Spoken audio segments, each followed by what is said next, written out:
We've gone back and talked to people who are experts in democracy, and they say they saw warning signs. Even the Iowa caucus, Trump says was rigged, that Ted Cruz had rigged the Iowa caucus. There's violence at some of the rallies. There's the speech that he gives about I alone, can fix it. Did you see concerns? Did others you were around have concerns on that aspect, on the aspect of American democracy, respect for the institutions of government?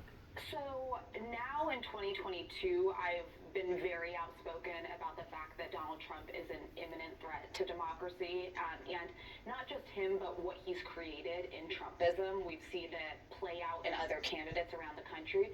But I have to admit, I didn't really see that early on. But in recent years, I read the book How Democracies Die, which was written in 2018, and it basically predicts everything that happened with January 6th, and it warns us. So I think I'm where probably the vast majority of Americans are, where sure there were warning signs, but they weren't really sure what to make of it. And I think there's also this element, like even when I resigned from the Trump White House in December of 2020, I couldn't even then have fathomed January 6th taking place.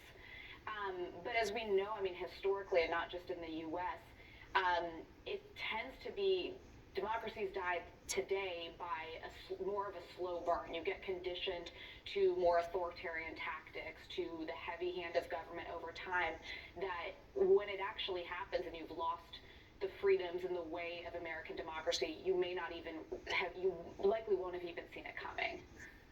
Why did things look different back then than they do now? And what were those decisions? People may not even know they were making decisions that would impact what would happen by the end. Well, one more thing building off of that, if you don't mind.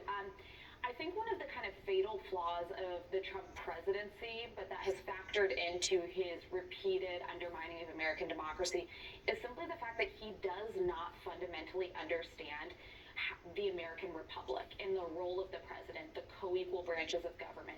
He could rattle off maybe talking points that indicate he gets it, but he just does not.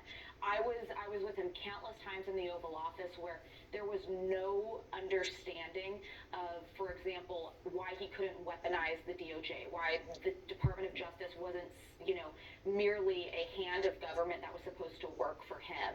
And there's a lot we could take from this era. I think the fact that we don't seem to have basic civic understanding anymore, and that a man was able to be elected president who didn't understand the basic American civics is kind of horrifying.